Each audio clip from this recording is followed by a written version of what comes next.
এই কি অবস্থা? আশা করি সবাই ভালো আছেন। আমি কথা দিয়েছিলাম যে এই ড্রোনটা যদি আমি কমপ্লিট করতে পারি, আমি ফ্লাই করে এবং ক্যামেরা যা আছে অল এভরিথিং চেক করে আপনাদেরকে দেখাবো। এটা কমপ্লিট করছি, কিন্তু এখনও স্ক্রুগুলো লাগানো হয়নি। এই যে স্ক্রু খোলাই আছে, জাস্ট খালি এটা চেক করার জন্য নিয়ে আসলাম আমি বাইরে। তো ড্রোনটা আমি উড়াইলাম, ভিডিও সব কিছুই করলাম যদিও। তা ভাবলাম যে ফুল একটা রিভিউ দিই আপনাদেরকে। এই ড্রোনটার যে অবস্থা হয়েছিল, ড্রোনটা উড়াই আগে, তারপরে বলতেছি বিস্তারিত। টোটালি ড্রোনটা বাদ। এটা কিন্তু DJI মিনি ড্রোন, মাত্র একদিন ইউজ করা। এই সাইড থেকে ধরি, যদি এই ড্রোনটা পুরা বাদ, এটাকে আমি কমপ্লিট করে দিলাম।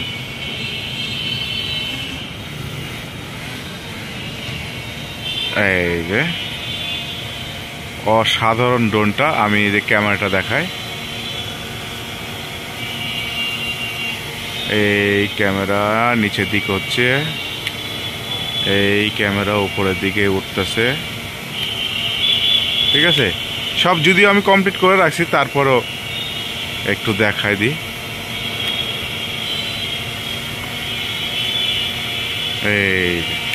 এই ড্রোনটা একদিন মাত্র ইউজ করা। ড্রোনটা যার সে কাস্টমার আর কি না বুঝে আর কি ক্র্যাশ করছিল। পরে ড্রোনটা এমন একটা অবস্থা, ড্রোনটার ক্যামেরা গেমবল দেখাইলাম, দেখছেন এর আগের আমার ভিডিওতে। গেমবলও গেছিল এবং ড্রোনটা পাওয়ার অফ ছিল। আমরা সকল ধরনের ড্রোন আমরা সার্ভিসিং করে থাকি। আর এই যে রিমোট কন্ট্রোল দেখতে পাচ্ছেন, এইগুলো রিমোটগুলোরও আমরা সার্ভিসিং করে থাকি। প্রত্যেকটা ড্রোনের রিমোট কন্ট্রোল ড্রোন আমরা এগুলো সার্ভিসিং করে থাকি। আমি ড্রোনের রিমোটটা রেখে দিই, মানে এক হাত দিয়ে আমাকে ভিডিও করতে হয়, আর এক হাত দিয়ে করতে হয়, আমার খুব কষ্ট হয়। আমি রিমোটটা এই যেখানে রেখে দিলাম, এখন আমি ভিডিও করি। মাত্র একদিন ইউজ করা ড্রোনটা পুরো বাদ। লাস্টে কাস্টমারকে আমি ভরসা দিয়া ড্রোনটা ঠিক করালাম। এই যে রিমোট, কিন্তু ওই যে রিমোট থুয়ে দেওয়া হয়েছে, আর ড্রোন কিন্তু উঠতেছে। তো DJI এটা মানতে হবে, DJI। এই ড্রোনটা পুরো বাদ হয়ে গেছিলো, এটাকে আমি কমপ্লিট করে দিছি। আর এটার যে সমস্যাগুলো, সেই সমস্যার ভিডিও কিন্তু আমি এর আগে বানাইছি, আমার চ্যানেলে দেখতে পারবেন। আমার YouTube channel water price sell এবং ফেসবুক পেজও ওয়াটার প্রাইস সেল, সেখানেও কিন্তু আমি দিয়ে রাখছি এটার ভিডিওটা। এটা কি হয়েছিল, কি বিস্তারিত সব দেওয়া হয়েছে। তারপরেও সংক্ষেপে আমি বলি, এই ড্রোনটা ক্র্যাশ করেছিল।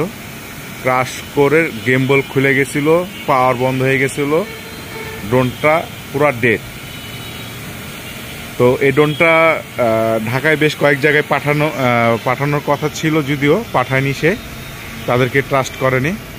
কাস্টমার আমাকে ট্রাস্ট করছে, মানে বিশ্বাস করছে আমাকে, সে আমার কাছেই পাঠাইছে। তো আমি তাকে খুব কম প্রাইজে করে দিছি। যদি এটা ঢাকাতে করতো তাহলে এটা বহু টাকা মানে আর কি খরচ পড়ে যেত।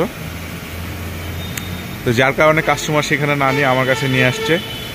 আমার কাছে পার্টস ছিল না, শেষ হয়ে গেছিলো। পার্টস আয়না আমি কমপ্লিট করে দিছি অল্প দিনের মাথায়। দেখতে পাচ্ছেন ড্রোন কিন্তু কমপ্লিট। ওকে, এখন খালি এটাকে আমরা ফিটিং দিব। ড্রোনটাকে নামানোর পরে আমরা এটাকে খুলবো। খুললে জাস্ট খালি স্ক্রুগুলো লাগাই দিব। দেখতেই পারছিলেন যে স্ক্রু কিন্তু লাগানো হয়নি। সব কিছু ওকে আছে। আমি ড্রোনটা উড়াইলাম, ভিডিও করলাম, ছবি তুললাম। আর মিনি 3 ক্যামেরা এগুলো তো বলতে হয় না যে এগুলো আসলে কেমন ক্যামেরা, কোয়ালিটি ফাটাফাটি কোয়ালিটির ক্যামেরা। তো ড্রোনটা ভালো, আমার কাছে খুব ভালো লাগছে। খুবই হালকা একটা ড্রোন। ড্রোনটার ক্যামেরা কোয়ালিটি তো মাশাআল্লাহ খুবই ভালো। আর এই যে এখানে চার্জিং পোর্ট, প্লাস হচ্ছে এই যে পিছনে দেখতে পাচ্ছেন মেমোরি চিপস লাগানো যায়। তো যাদের বাজেট মোটামুটি ভালো তারা এই ড্রোনগুলো নিতে পারেন। আর যাদের বাজেট কম, আমি বলবো যে ওই HDRC F7S বা F11 এগুলো ভালো ড্রোন, এগুলোও নিতে পারেন। তো মাশাআল্লাহ ড্রোনটা আল্লাহর রহমতে মনে করেন যে কমপ্লিট করে ফেলাইছি। আমি আপনাদেরকে বলছিলাম যদি আমি ড্রোনটা কমপ্লিট করতে পারি আপনাদের মাঝে নিয়ে আসবো, ওরা দেখাবো। তো যাই হোক আল্লাহর রহমতে কমপ্লিট করে ফেলছি। এখন এই ড্রোনটা এখন রুমে নিয়ে ফিটিং দিব, দেখাই দিলাম সব কিছু আপনাদেরকে। তো ভালো থাকবেন, সুস্থ থাকবেন, আল্লাহ হাফেজ।